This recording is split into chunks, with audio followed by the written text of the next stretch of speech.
Perhatikan gambar di samping. Gambar di samping merupakan gambar jodon. Jodon adalah kandang burung merpati yang diletakkan di atas bambu yang ditali simpul. Kemudian terletak di sampingnya ada pohon randu yang bertujuan untuk memperkokoh bangunan atau benda. Kemudian pada jodon itu terdapat bambu yang berbentuk V atau berbentuk U. Nah, kenapa tujuannya seperti itu ya? Kemudian kenapa jodon itu berbentuk seperti balok, tidak berbentuk seperti kubus atau berbentuk seperti lingkaran. Kemudian kenapa ya pada atap tidak berbentuk seperti lingkaran atau berbentuk seperti balok saja, melainkan berbentuk seperti segitiga. Untuk penjelasannya, simak penjelasan berikut ini. Pada materi yang pertama yaitu dinamika rotasi. Dinamika rotasi adalah ilmu yang mempelajari tentang adanya gerak rotasi atau berputar dengan memperhatikan penyebab yaitu momen gaya atau dikenal dengan torsi, di mana torsi ini menyebabkan terjadinya percepatan lutut. Suatu benda dapat dikatakan melakukan gerak rotasi atau berputar ketika semua bagian benda bergerak mengelilingi poros atau sumbu putar. Sumbu putar benda terletak pada salah satu bagian dari benda tersebut. Sedangkan pengertian benda tegar adalah benda yang tidak mengalami perubahan bentuk akibat pengaruh adanya gaya, sehingga dalam melakukan pergerakannya benda tersebut tidak mengalami perubahan bentuk dan volume. Pada benda tegar ini dapat melakukan gerak translasi dan gerak rotasi. Berikut adalah gambar penjelasan konsep gerak rotasi. Pada gambar ketika seseorang membuka pintu, yaitu terdapat konsep fisika momen gaya, di mana engsel sebagai sumbu putar atau poros, sedangkan jarak gagang pintu dengan engsel merupakan lengan momen. Jika kunci sebagai lengan gaya yang tegak lurus terhadap lengan kunci, maka lengan kunci berfungsi sebagai lengan gaya.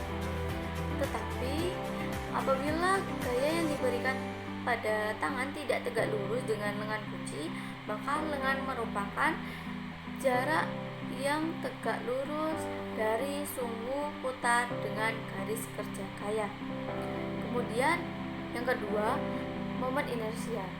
Hukum 1 Newton merupakan istilah dari hukum kelembaban atau inersia.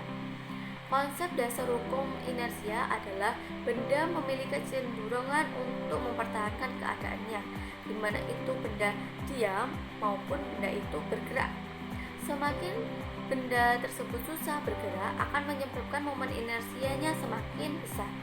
Momen inersia ini dapat kita artikan sebagai hasil kali antara gaya dengan momen lengannya, sehingga kita mendapat kesimpulan artinya bahwa momen inersia adalah ukuran kelembaban suatu benda dalam berputar pada porosnya. Untuk materi selanjutnya akan dibacakan oleh rekan saya. Setelah tadi kalian membahas mengenai dinamika rotasi, kali ini kita akan membahas tentang kesetimbangan benda tegar. Sebelumnya, apa sih kesetimbangan benda tegar itu? Nah, perlu kalian ketahui, kesetimbangan benda tegar merupakan suatu kondisi di mana benda padat dalam posisi neto torsi atau gaya putarnya bernilai 0. Nah, kesetimbangan benda tegar ini dibagi menjadi dua. Yang pertama ada kesetimbangan statis dan yang kedua ada kesetimbangan dinamis.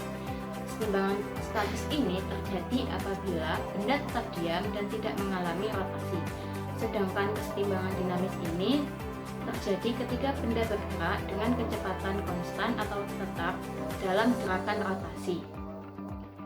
Adapun syarat kesetimbangan rotasi yaitu sigma F sama dengan 0. Menurut persamaan tersebut terdapat dua kemungkinan.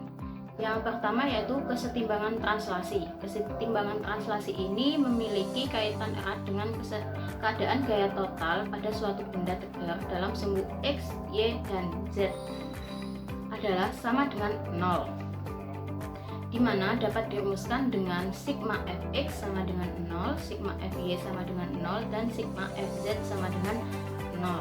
Dan yang kedua yaitu kesetimbangan rotasi.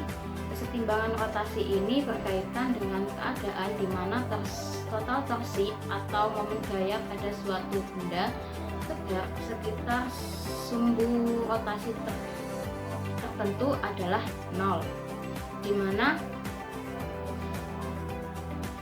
sigma to x sama dengan 0, sigma to y sama dengan 0, dan sigma to z sama dengan 0. Selanjutnya yaitu ada syarat kesetimbangan translasi. Syarat kesetimbangan translasi ini memiliki jumlah gaya yang 0 dapat dirumuskan dengan sigma f sama dengan 0, dan syarat kesetimbangan rotasi yang selanjutnya yaitu jumlah gaya, momen gaya atau torsi sama dengan 0 dapat dirumuskan dengan sigma to sama dengan 0. Selanjutnya ada jenis-jenis kesetimbangan. Ada 3 jenis kesetimbangan, yaitu yang pertama kesetimbangan stabil. Pada kesetimbangan stabil ini, jika benda diberikan gangguan, maka setelah diberikan gangguan kecil tersebut, benda akan tetap dalam posisi yang stabil. Yang selanjutnya yaitu kesetimbangan labil.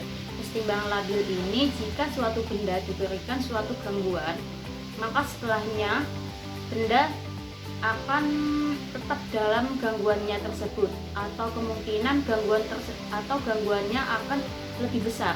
Dan yang selanjutnya yaitu kesetimbangan netral, di mana kesetimbangan netral ini jika diberikan gangguan kecil itu tidak berpengaruh pada suatu benda tersebut.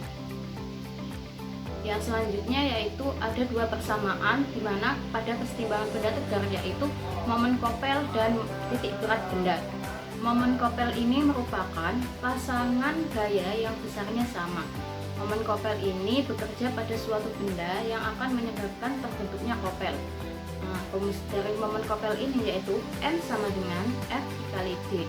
Yang selanjutnya yaitu ada titik berat benda. Titik berat benda ini merupakan titik tangkap gaya suatu benda, di mana titik berat dipengaruhi adanya medan gaya gravitasi.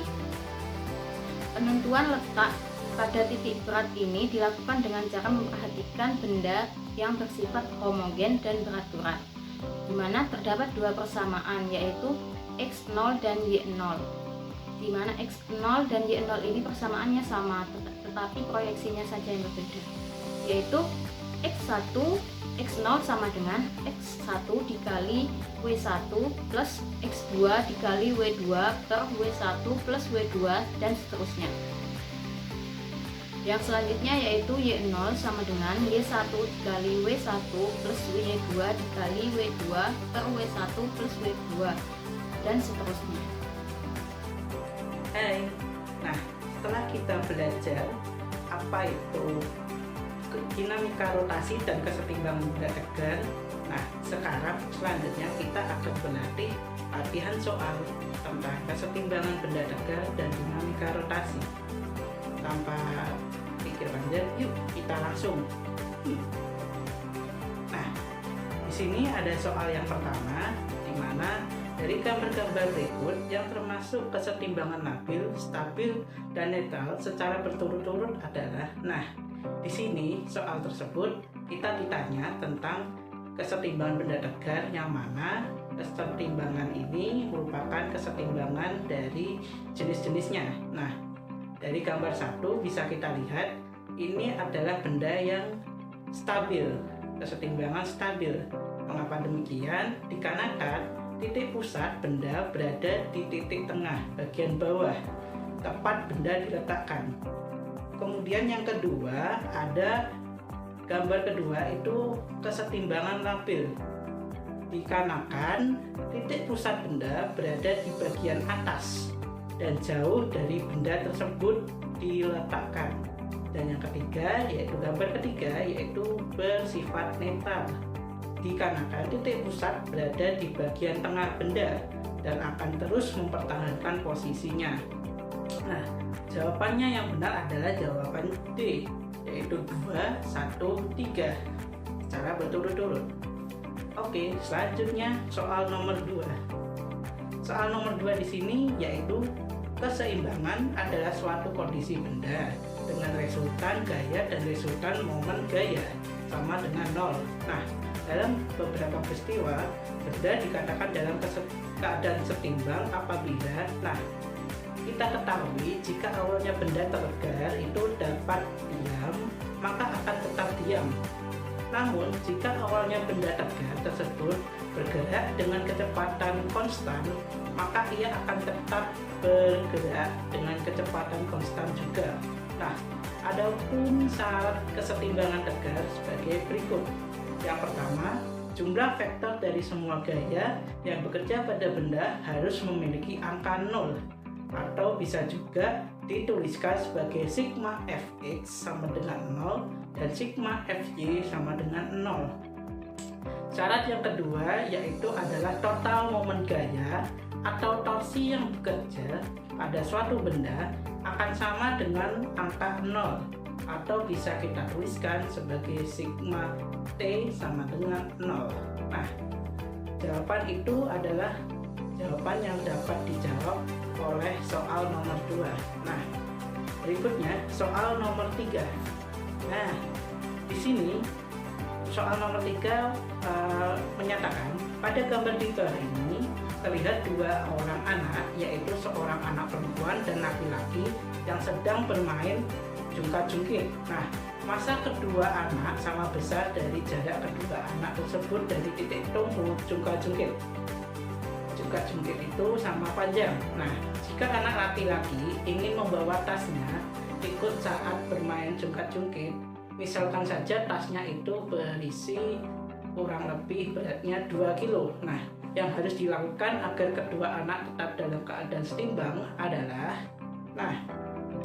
jika anak laki-laki ini misalnya membawa tas dengan massa kurang lebih 2 kg, maka itu akan menambah beban, yang mana beban anak laki-laki tersebut akan bertambah, sehingga yang dilakukan adalah anak laki-laki tersebut harus duduk mendekati posisi tumpuan dibandingkan dengan anak perempuan.